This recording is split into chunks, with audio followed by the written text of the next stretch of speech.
This is Dr. Wily, and I will destroy Mega Man while listening to ToonCast!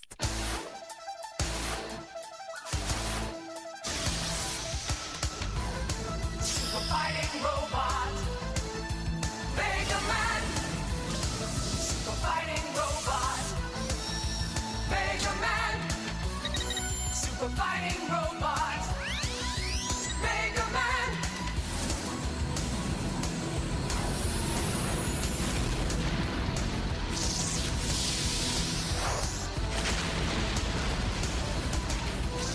Super fighting robot, Mega Man.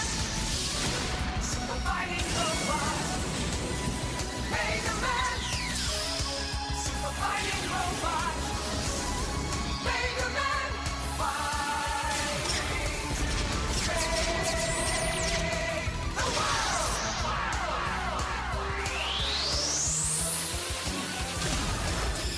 Hello and welcome to ToonCast Beyond. I am one of your hosts, TFGO and Mike, and joining me is Steve Megatron. Hello. Hello. We are also joined by TV's Mr. Neil from the Animation Aficionados. Yes, I did say it wrong on purpose. Hello, Neil. Hello. Yes, why must I fight you? We are not enemies. Mega Man 8, everyone. Thank God that was made after the cartoon series was over. Yeah, because we didn't need that giving them any ideas. No. Today, we are going to be taking a trip back in time as we hop into a DeLorean and arrive in 1994 for the classic cartoon Mega Man. Now, everybody always questioned me of my plan of ToonCast Classic and ToonCast Beyond. I think my plan has worked out very well. I had 100 solid episodes, not counting interviews, in ToonCast Classic. There was a set number of shows and a set number of topics that we were going to bring up within those 100 episodes. And then I went and created this podcast where, in the regular episodes, we talk about anything from 2000 and now. Well, the DeLorean Time episodes is what we're calling these, gives us a chance to go back and hit any cartoons that we missed in the original run of ToonCast Classic. So that's what this is all about, and what better way to kick it off than with the 94 Mega Man series. Oh boy. So Steve, very quickly, what have you been up to this week? Well, some Geekcast radio stuff. Yes. My friend has been teaching me the art of playing World of Warcraft. God, why? Well, it's boredom, and he gets a special piece by reactivating and hit one of his old accounts. So it's in favor for him, and then it gives me something to play until Diablo 3 comes out. Also, in addition to that, I'm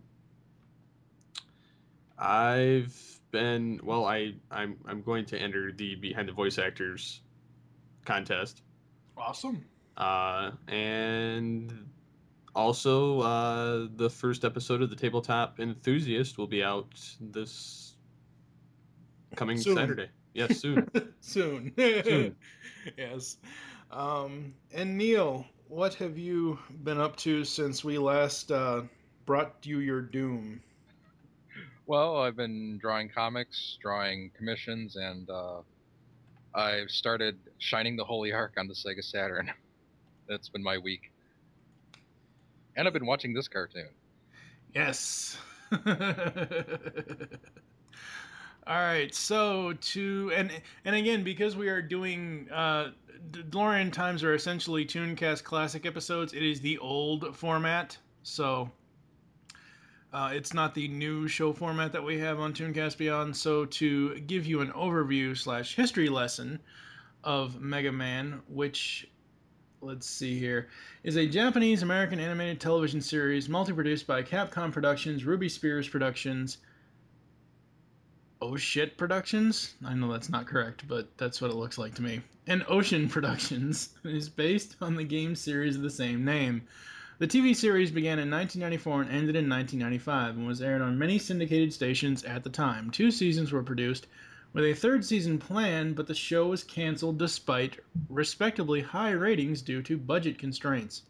Well, $300,000 for an entire budget. Yeah, that I don't see how that can be a constraint in 1994. But Steve, what were your general memories of this cartoon? Well, for me, this was the only Mega Man. That piece of crap that came with the Nintendo Captain N. That is not Mega Man for me. Mega wow. Mega High. It sounds like he's like constipated or something, but or he just got kicked in the balls. Oh wait, wrong octave. But yeah, I mean, for one, I didn't realize that so many of my favorite Beast Wars voice actors were in this Yeah. at the time, so that is also a bonus for me. But I remember watching this show and just loving the crap out of it, just because they're robots. Mm. Yep. Yeah, no, it is very, very awesome. What about you, Neil? What do you remember watching this show in the early 90s or even now? Well, I did see a few episodes back in the early '90s. The one I remember the most vividly is the one with the deaf girl. Oh, And yeah, yeah. and when I watched it more recently, I was like, "Huh, Mega Man sounds really familiar." And I'm like, and then I'm like, "Oh shit, it's the original Goku. It's Ian James Corlett, Yeah. who is much better than Doug Parker." Well, I think anybody's better than Doug Parker. I mean, Yeah. Pterosaur, come on. And this guy was also played Dr. Wily in Captain N. Yes. See, that's actually Steve and I almost came to blows over that whole argument because I had completely forgotten about this cartoon. I like watching it back now in preparation for this episode. I remembered a whole bunch of stuff that I had completely forgotten. But originally, when Steve and I were talking about Mega Man, and it was when we interviewed Ian James Corlett for Beast Unleashed, our Beast Wars podcast, Beast Unleashed. Um, I had Ian do the Dr. Wily voice for a ToonCast promo. And he's like, well, he's also Mega Man. I'm like, no, he's not. Steve's like, yes, he is. I'm like, no, he's not. I'm like, I remember that shit, man. That was that was Mega Man to me. So that's the only Mega Man. Yeah. Yeah. But no, I mean, and for me, I remember seeing the series. I think for me, I remember watching, honestly, the intro. Probably the most. Because that theme song, and we'll talk about it a little bit later, but that theme song is so freaking catchy. Oh yes. Then you look at the animation, it's like, holy fucking shit, and then the show starts and it kind of slows down. But some of the episodes are animated pretty well, so I'm not gonna just trash on it. Right, yeah. So yeah, getting into the characters and the voice actors and all that good stuff. You've got Mega Man, Dr. Wily, Gutsman, Proto Man, Dr. Thomas Light, which I never knew his first name was Thomas before watching this. Roll, Snake Man, Brainbot, Eddie. I love Eddie. Eddie's so awesome. Cutman, Vile. Oh wow, I did not know Vile was Beast Wars Ravage. I did not know Lee Toker was in this series. Yeah, why do you think I put it in the image when I made the art? I didn't even really pay attention to that. Sorry. That and I love the Mega Man X part. But anyways. Yes. Essentially, this has, a ton of the game characters. I believe someone told me, and actually that someone will actually tell us a little bit later, but since I've already heard it, that the cartoon series was primarily based off of Mega Man 3 and Mega Man 5. Yeah, I don't remember if I saw any Mega Man 6 characters, but it's definitely up to 5. Yeah. Because I had to, there was one that I had to actually look up I had to find a Mega Man wiki and look it up because there was one where I didn't even recognize, I was like, who is this? I was like, what the hell? I think the most amazing thing, and if we, which we probably will have him on again in the future, I think one of the most amazing things for me with Ian James Corlett is, at least according to Behind the Voice Actors, he voiced Rush. Yeah, he did. That is pretty cool. I just can't. Between Beast Wars Cheetor, Mega Man, and Mr. Test from Johnny Test, I just can't see how Ian changed his voice enough to be Rush. I don't know. I'll have to add.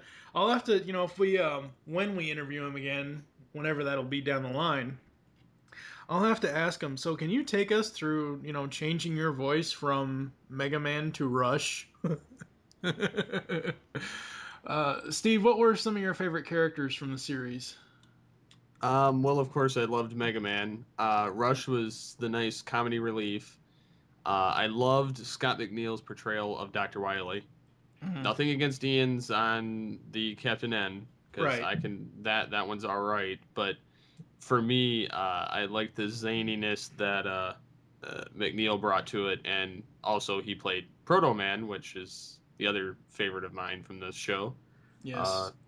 Gutsman is another one that I liked just because he was in all of them as well. Didn't realize that was Gary Chalk. Gutsman is essentially a dumb Optimus Primal. Yeah. Yeah, you could. I guess you could equate that. Well, I mean, because like I can hear inflections in Gary's voice from watching all the Beast Wars and Beast Machines episodes. I mean, yeah, sure, it is a little different from Optimus Primal's voice, but I don't know. What about you, Neil? Who are some of your favorite characters? Well, I like the robot bosses that are from Mega Man 1 because I noticed they're all designed the best. For some reason, the Mega Man 2 and Mega Man 3 and beyond and Yeah. bosses are kind of not designed nearly as well. But I love the designs for Iceman and Fireman and Gutsman and all those guys. Yeah. And I love Bomb Man because there seems to be a running gag where he goes to throw a bomb and Mega Man does something where it knocks the bomb out of his hand and then it just blows up in his face. And Oh god. He's essentially pitching and Mega Man is hitting it back at him. yeah, I was gonna say catching, but that wouldn't make any sense since Mega Man just flung it right back at him. Who else, Neil, did you like? well, I thought Roll was pretty cool. I love that they made her because it's the '90s. They made her kind of a more pro-feminist character, but then. See, in the first episode, she and Mega Man are getting into this fight about whether, a girl can kick as much butt as a guy.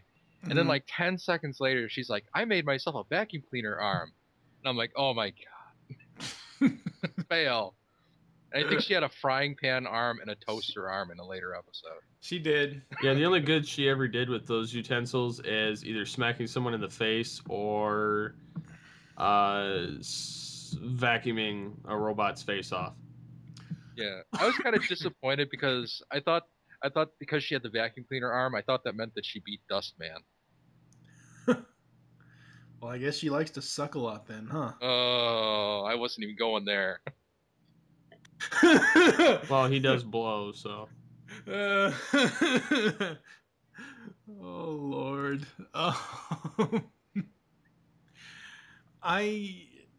For me, I loved Cutman Gutsman. I was kind of disappointed with the Mega Man X characters, only because of the lack thereof of them. Sure, we see Sigma on a screen, and sure, Vile and Spark Mandrill show up, but like, I don't know. Watching it back now, I found myself being very disappointed with that episode because there weren't more of the X villains in there. I wanted to see Storm Eagle. I wanted to see Chill Penguin. Why are you only coming with one? I guess in the context of that episode, Spark Mandrill was powerful enough against regular Mega Man that you didn't need the rest of them. But I don't know. That's really my only problem with that episode. There wasn't more X villains. It seemed to me like they were setting it up for like a later episode that never happened. Yeah.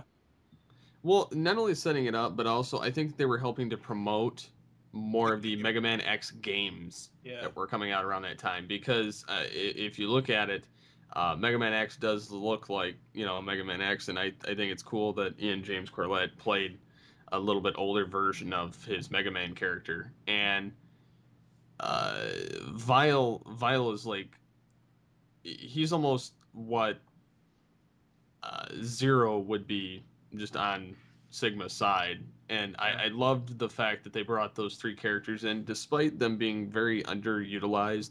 I love that episode. That still remains one of my favorites out of the Mega Man Mega Man cartoon. Yeah. The thing for me with the, before we kind of get into some of the back history of it, just the overall premise of the show. And yes, I've kind of skipped a category ahead to the premise of the show. The basic plot is that Dr. Wily and Dr. Light were brilliant scientists in the field of robotics who worked together in a laboratory trying to advance the science. Boy, I wonder if Neil has any problems with their science stuff. I just kind of toned it out. One day they finished an extremely advanced prototype, but shortly after being activated, it started destroying the laboratory. Dr. Light immediately believed that the prototype's guidance system which Dr. Wily had personally programmed, was the source of the problem, and concluded that they would have to start over again. Angered, Dr. Wily attempted to steal the plans later that night, but Dr. Light catches him, blah, blah, blah, blah. After, like, the first episode, it's essentially Dr. Wily is the villain of the week. Yeah. Every single week, which is fine. It's Mega Man. You have to have Wily there. But Dr. Light builds rock and roll. God. I know that Rockman is the Japanese name, but I'm sorry. The whole first episode I was watching this, before they started calling him Mega Man, I was like, oh God, rock and roll this, rock and roll that. Oh God, thank God they Americanized it. Well, that theme is all throughout that series, because you got Eddie, who's named after Eddie Van Halen. Rush Yeah. is named after Rush. Yeah. Treble and bass. Beat. Yeah. It goes on and on and on. Oh Lord. So funny, so funny. All right, so some of the history stuff here. Where do we want to start with this, Neil? Maybe with just a quick overview of the. I'm not going to go in depth in the games, but just Right. the one thing that they didn't really capture in this cartoon is the rock paper scissor aspect of Mega Man, where you beat one boss and then you take that boss's power and beat another boss with it. And the way the game even starts is you're the character of Rock, and there's another guy named Cutman who's like the scissor character, and you're like, Yeah. aha, maybe I should beat him first. Then you try to figure out what boss you can beat that guy's power with. Right. In the cartoon, though, it seemed like he would steal their powers, and then he would beat the same robot boss with that power. I'm like, huh, that's interesting, but that's not really as interesting as what they could have done with it. Right.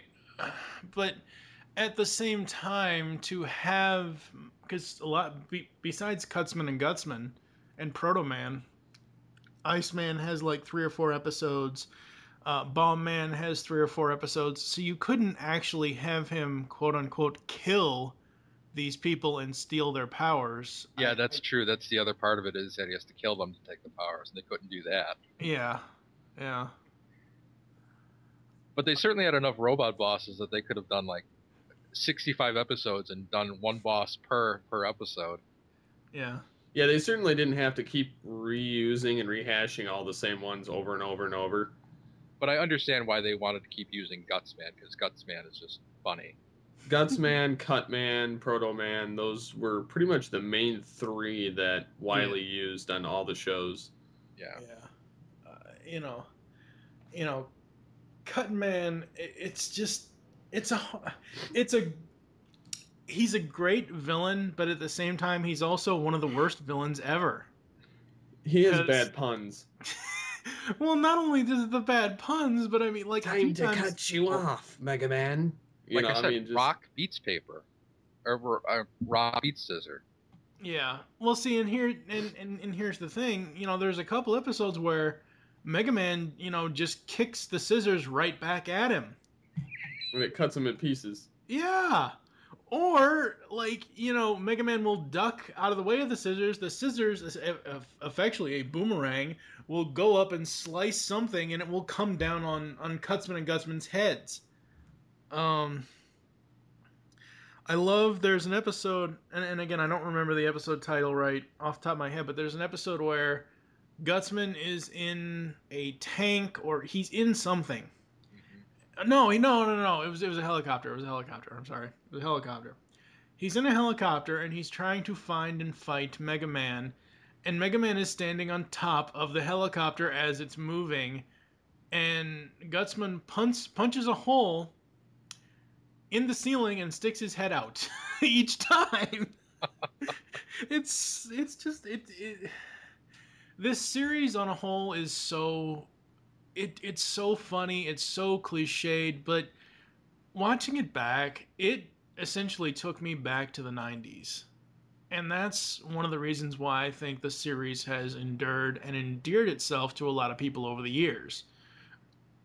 Versus Mega Hi, I'm from Megaland. God. Yeah, that was pretty stupid. Yeah. I guess we should talk about the change, the promotional show and the change in design. Prior to the show's premiere, a short animated promo was released which utilized a graphic style more similar to the graphic design of the games. Now, Neil actually posted this on Facebook. I'll have to put it in the... I'll just see if I can embed it into the GeekCastRadio.com website post. I'm so glad they didn't go that route. But didn't you see Electman? He looks so cute. Yeah, but... It's true, he did, but the thing of it is I like the more, because when I first episode, I was like, oh my god, it's like I'm in Mega Man 1. It's like I'm on a fly on the wall watching Mega Man climb up a ladder and, all this and all that. And I liked the realism of it versus, hey, let's be Superhero Squadish, even though this came out before Superhero Squad was ever even thought of. The design also changed as Mega Man and Proto Man became taller and more muscular. Often Proto Man and Mega Man would use their fists or wrestle instead of using their in-game abilities. I don't mind this. And we really need to talk about the character of Proto Man, because if we don't, certain people will probably hunt us down. My buddy, the goddamn Proto Man, actually, he loves Proto Man, and there was a huge difference between the Proto Man of the games and the Proto Man in this, where in this he turned into a villain. I just don't understand it. Okay, sure, I can kind of understand that in the first episode, Wily essentially stole him and turned him evil, but other than that, I don't know. I mean, they never actually said once Wily's program, they never actually pulled a G1 Megatron line where it's like, once Megatron programs something, it can't be changed back, I don't know. I think it seems to me that they wanted there to be an evil version of Mega Man, and that's what they gave him. Because there was a spot in the pilot where he took Gutsman's powers, and I was like, aha, that's what they're doing. Now, wasn't because other changes were that obviously Mega Man and Roll were changed from children to teenagers, and Eddie was changed from red to green. In the Mega Man games I played, Eddie was green. I don't know. I might be remembering it wrong. I don't know. In the games, Mega Man gains a Robot Master's ability, which we kind of already talked about after destroying the Robot Master, but in the series, Mega Man just has to touch the Robot Master. I love that sequence, though. When he touches their head or their wrist, I love that sequence. That is so freaking awesome to me. Because it's almost like you're in the game. Yeah, they had a couple moments like that throughout the series. Yeah. Kind of getting... I can't believe that the wiki compares Rush to Scooby. Oh my god. Kind of getting back to the premise of the show. I know we're kind of going backwards here, but I wanted to talk about if you guys had any favorite episodes. Steve, I know you said the Mega Man X was one of your favorites. Do you have any others? Well, I mean, they're all pretty much good episodes. Mm-hmm. I don't really have any other favorites. I mean, they're all great. I like them all. I could sit there and watch them. Mega Man X, I would have to say is my number one, but beyond that, I don't really have a set number of favorites below that. They're all I like all of them. What about you, Neil?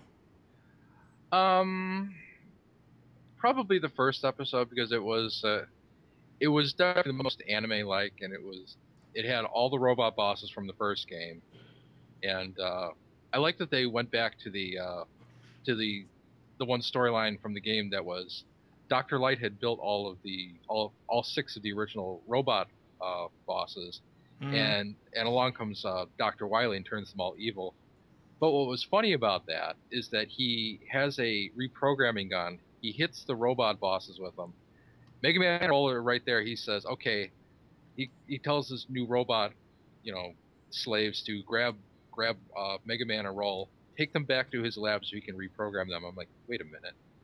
But even so, I like that was in there just because that is a connection from the game, and it's a lot more faithful than say the Super Mario Super Show, which was just We will get to that yeah, eventually. I'm sticking two shows together and just doing random stuff with it. Yeah, we'll get to that eventually. For me, I liked the Mega Man X episode, even though my main problem was there wasn't enough of the X villains in it. I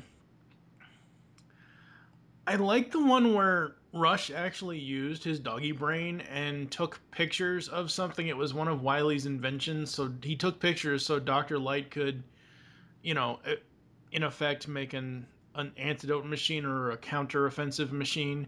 But even though I love Rush, he's an awesome dog. Problem I have with him is, I know that this is essentially a weekly series that, is also villain of the week type of deal, and it's not really, in the days of, oh my god, we have to have a strict continuity. But one episode they'll make Rush comedic, and then the next episode they'll give him something to do like that, like, actually take, have the thought to take pictures of something. The very next episode they turn him back into a comedian.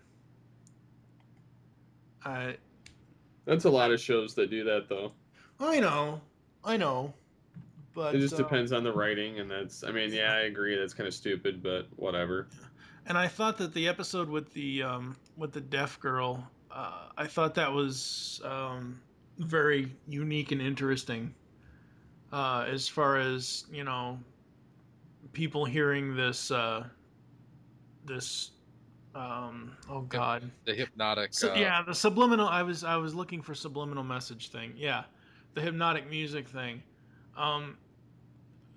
The only problem I have with that is both the rock star and the actual villain have the blade sticking out of his back. So how does Mega Man not know that those are the three, that the rock group is actually the three? He's like, maybe they aren't the villains after all. But yet there's 4 rotor blades sticking out of the back of one of them. I know it's a nitpick. I know it is, but overall, I absolutely love the series. Getting into the music is very interesting. The cues for this show were reused from one of the Ocean Productions dubs of Dragon Ball Z. It was the dub that was produced by Ocean Group themselves without the aid of Funimation Entertainment to serve as equivalent to Funimation's version. It aired in Canada and the United Kingdom and the Republic of Ireland. The Ocean Group may have placed the background music tracks from Mega Man into their archive and retrieved them when they began dubbing the show. Some of the music cues were also reused for the Monster Rancher dub, also produced by Ocean. I love the music in this show. I thought it was great. The music that they use for when Mega Man takes a power, or using the main theme for when he comes in and saves the day. I thought the music was so well done in this. What about you, Neil? I like the music. But the thing is, the games also have really good music, and I was kind of looking for that, and they didn't use it. But then again, there's also that thing about how Mega Man has a couple tracks that are questionable as far as who owns the rights, because they're clearly bits taken from like a Journey songs and other stuff in the original Mega Man. So, Oh wow! Yeah, I think it's Elecman stage. It sounds it's some Journey song, Faithfully. Oh Lord, that's kind of funny. Steve, thoughts on the music of the series? I mean, I love the fact that they carry over some of the music that's used in the theme song. I think that they hit pretty well all of the music throughout the episodes at the right points, and do their best, at least musically, to replicate what they created with the video games. Like Neil said, it's just they're both great, so it's kind of hard to judge them as any kind of poor quality, because they just do such a good job with it. Well, I mean, like, there are some shows where the music that's chosen just doesn't work. This is not one of those times. Moving on over into the Legacy segment, the entire series was released on 2 DVD sets by ADV Films in 2003. Sadly, both sets are now out of print, and in 2009, ADV Films re-released the first half of the series, but because ADV Films is defunct, distribution of any remaining copies left are now being handled by Section 23. Oh, I wonder if Sims runs that. Or Simmons, or whatever the hell that stupid agent's name was. Anyway. It was a bad Revenge of the Fallen joke. Yeah. That's why nobody acknowledged you. Yes, I know. I guess before we go to break, the one thing we haven't really talked about is the anime. I mean, we talked about the differences from the original animation style to what it was, but we haven't really talked about the actual animation style. And I know I'm jumping all over the place this episode, but the show is just so awesome. I'm distracted, damn it. So Neil, what are your thoughts on the animation style? I'd say about half the episodes are animated really well, and then some of it kind of goes downhill, especially in the second season. I noticed a lot of really choppy animation, and that's probably why they didn't go for a third season, because it would have been like Captain N Season 3. Well, it's like G.I. Joe. Yeah, exactly.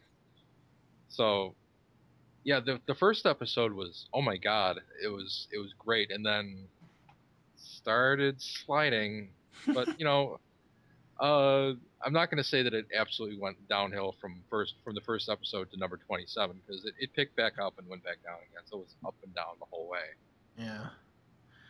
Yeah. So Steve, the one with I'm sorry. No, go ahead. The one with the robot spider was probably the worst that I saw. Well, then that episode in itself should just be forgotten. That was a dumb plot line. Steve, any thoughts on the animation style? No, I think Neil pretty much hit it on its head. Well, my only, and it's not really a complaint, but I think some people, and this is just how I associate it, some people might agree with me, some people might not agree with me.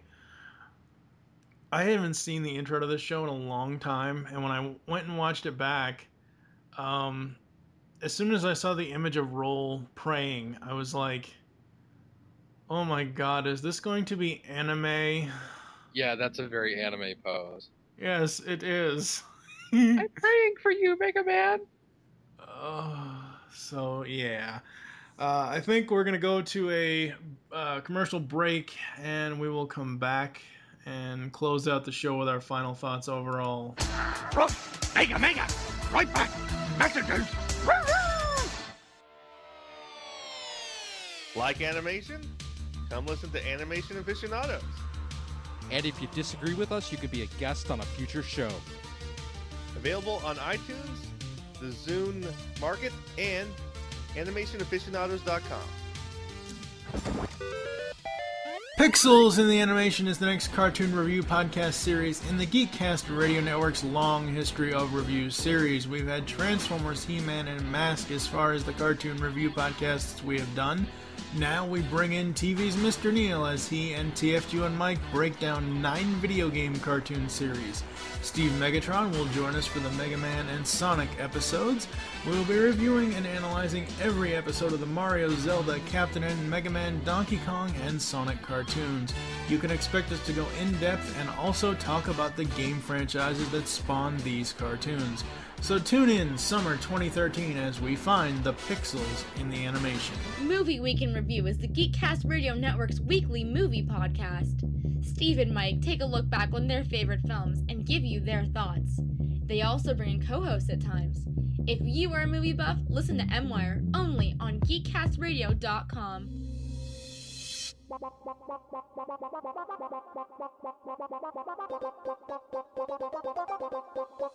You can now hear the Geekcast Radio Network while on the go with Stitcher Smart Radio. Stitcher is a free-use and talk mobile app available for your smartphone. And when you download Stitcher to hear Geekcast Radio, you'll have a chance to win money.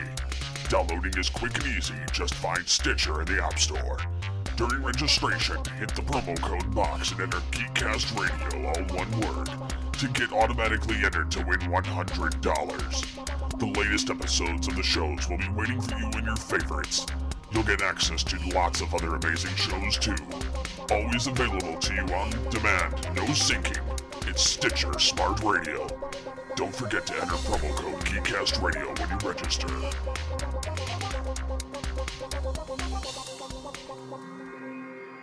Hey, Chuck. Hey, what's up, Ryan? You know how we talked about doing a podcast? Well, I have some ideas run past you. Yeah, what do you got? I thought we should base it on comics. Well, there's thousands of podcasts about comics. You kind of want to narrow it down a bit. Well, what about Star Wars? Still, there's a ton of those out there. What else you got? We could always do G.I. Joe comics. There's still a ton of those out there. What about the 80s franchises? There's already a few of those as well. Then let's forget about comics. Let's focus on toys and action figures. Dude, then we're back to thousands of podcasts. Well, is anyone covering all those things I mentioned in one podcast? No one would be crazy enough to do that. Then that's what we'll do. You serious? Yep. Come and listen to Star Joe's podcast. You can find us at starjoes.com or find us on iTunes. Yeah, we cover comics, TV shows, and movies based on Star Wars, G.I. Joe, and all your 80s favorite franchises. And don't forget about the toys. How can we forget about the toys? We also do toy reviews to help you decide what to add to your collection. So come listen to Star Joe's, where we hold nothing back, provide quality entertainment, and remember, the Force will be with you. Because knowing us is half the battle. Yo, Joe! Hey, ToonCast Beyond, this is the goddamn Proto-Man calling in to say my thoughts on the 90s Mega Man cartoon, also known as the Ruby Spears Mega Man cartoon. This cartoon was a package that Capcom threw at Ruby Spears when they were doing their trifecta of cartooning. We had Darkstalkers, we had Street Fighter, and we had Mega Man. Unfortunately, Mega Man, while it did get the highest budget of the three, it got also probably the most misguided source material. The writers of the show were actually given a copy of Mega Man 5 and Mega Man 3 to use as source material when basing around the story.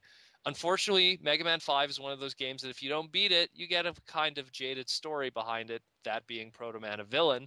And Mega Man 3, Kenji Inafune, the creator of Mega Man himself, said was the most incomplete Mega Man game ever created in terms of story. So those two things planted into the hands of the Ruby Spears writing crew, and we had ourselves quite the, I don't want to say disaster, but interesting Mega Man series. Don't get me wrong, animation was probably great for its time. The intro, kind of catchy, and hey, Scott McNeil as Proto-Man, I really dug it. But at the same time, a lot of stuff was just very weird about the series. It was a typical wannabe superhero cartoon at the time when heavy hitters like X-Men and Batman the Animated Series were out. But great all-star cast. It was the beginning of the Ocean Crew, which was David Kay and Scott McNeil and Ian Corlett, and just a whole slew of amazing voice actors in their early days before they hit it big with other stuff. But I don't know what more I could say, because I know the ToonCast crew are going to handle it a lot better than me, but sometimes I'm speechless when I watch that series. I remember years ago, I got Scott McNeil to sign my DVD box set of it, specifically Volume 2 with Proto-Man on the cover. And he was shocked that I was one of that was the thing that I chose to get him to sign, because of all the stuff that he's done from Gundam and Dragon Ball and everything that other people were in line to get signed. Here I was with something that he kind of regarded as one of his first jobs and one of his least popular jobs. But ultimately, in the end, it does have its place in the Mega Man world, because there hasn't really been too many successful Mega Man media outlets outside of the EXE series and later on Star Force, also known as Ryusei no Rockman. But, I mean, it's either this series or Captain N. So you don't really have much else to choose from that. And the Captain N Mega Man, well, Mega High. Mega Man. Well, thank you for that, Proto Man. That is very interesting that Scott McNeil kind of looked at you funny when you had him sign your Mega Man DVD. Yeah, outside of all the cartoons he listed, I think this is the only one I ever watched back then. Yeah, that Street Fighter and Darkstalkers cartoons were not very good. Oh boy. Steve, final thoughts on Mega Man? Overall, I'd say that if your first impression of it was on Captain N, you're in for much, much more to look forward to.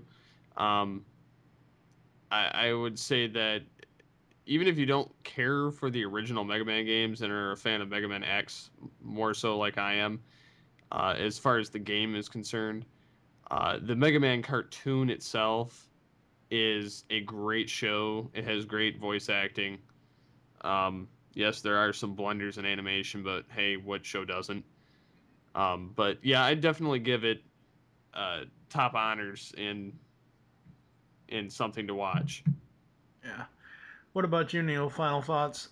It's definitely one of the better video game cartoons. It's yeah, I could think of a lot worse. I'm not gonna say it's one of my favorites, but it was funny. It was funny both intentionally and unintentionally at times. Yes. For me, I loved watching it back in preparation for this episode, and I did watch all 27 episodes within like the last 2 weeks. At first, I'd say the first 5 episodes, I wanted to just throw Roll off of a cliff. She was just super, super annoying. She wanted to throw Roll into a rock. Oh, God. Oh, God, yeah. But overall, I agree with you guys. The series has its up moments. It has a few down moments. I don't, outside of feeling that, he was cheated from, saying that his only contribution to Proto Man was wrong and incorrect. I don't really understand why Dr. Wily went mad and wanted to, be the mustache twirling world dominator. I just don't get it. Because every plan he has is the dumbest. I swear to God, if this was, if Dr. Wily was a robot, he would be G1 Megatron. Every plan he has fails. I don't know. I just don't know. Overall, I loved watching the series back, and it was very, very awesome. So, Neil, what do you guys got coming up on Animation Aficionados? Well, we what did we just record? Well, we just put up released Batman Beyond. Yeah, we just released Batman Beyond. Yeah, we released a bunch of shows, or we recorded a bunch of shows, and I'm just kind of blanking on it because it was just kind of slapdash by the seat of pants. But yeah, we're gonna have a couple cool shows coming up with Bob Mackey from OneUp.com and Blade Kitten's Space Captain Steve, and Hal Hefner from Heavy Metal Magazine is going to be on the show. So awesome. don't you dare miss it. Awesome. All right, so thank you for joining us here on ToonCast Beyond. There are so ways to get in contact with us or leave feedback for the show. Visit the website, geekcastradio.com. You can comment on every single post we have. You can also go over to the right-hand side of any of the pages where it says Send Voicemail Now. And that is a new feature that we have there, so you can immediately send a voicemail to us. You can record it right there on the site. Very awesome. Steve found that to set that up for that. You can leave the show's feedback in iTunes, which we have iTunes feedback. On the American side, we're a few months late on this, but on my birthday, actually, February 9th, 2012, someone named A-Lister left us a 5-star review entitled Batman. Keep up the good work. I want to thank the team for making the days at work go real quick. Your show makes me laugh. Also, I have learned a lot of new things, even from shows I grew up with. P.S. Anything Batman is a must-hear. And then someone who is a friend of our show and will be on a number of our podcasts here at Geekcast Radio Network and was just on a wrestling aficionados episode. Over on the Canadian side, Jonathan Totterin, and yes, I did get his name right, JT from Saskaspoon, left us a iTunes review on January 19th, 5-star, The Awesome. Love the show. I've been listening to for a couple of years now for the Geekcast Radio Network programs. It's up there on my list. It's a worthy successor to the original ToonCast, and I'm not just saying that because I've worked with Mike and the crew before. If you A, love cartoons, B, have yet to grow up, and C, you ran around with a cardboard sword shouting by the power of Grayskull as a kid, you will love this show. It is awesome. JT from Saskatoon, who did not know that Bret Hart, one of his favorite wrestlers, won the title in Saskatoon. Poor JT. So thank you to A-Lister and JT for the awesome iTunes reviews. Keep them coming, folks. You can follow us on Twitter. The show name there is ToonCast Beyond. Mine is TFG and Mike. Neil, what is your Twitter if you use it? Neil Sama. Steve, what is yours? SCP-21. You can also follow Animation Aficionados over there. I think Ben runs that, doesn't he? Is that you that runs it? On Facebook or no Twitter? Twitter. Yeah, it's A Aficionados. Ben pretty much runs it. I post on there occasionally. Yeah. You can become a fan of us on Facebook. Go to facebook.com/Geekcast or Radio Network and facebook.com/Animation Aficionados. Call the voicemail line. Tell us the show you're leaving a message for and your name. 502-526-5821. Or if you want an easier way, just go to the website and you can record your voicemail immediately. We hope you enjoyed this trip back in time here on ToonCast Beyond and wish you'll join us next time when we will once again jump into the DeLorean for more DeLorean time with Reboot, which also will launch a brand new podcast here at Geekcast Radio Network, Rebooting Mainframe with Tara and Steve. For now, I am TFG and Mike with TV Mr. Neil, Steve Megatron Phillips. Thank you for listening. Until next time.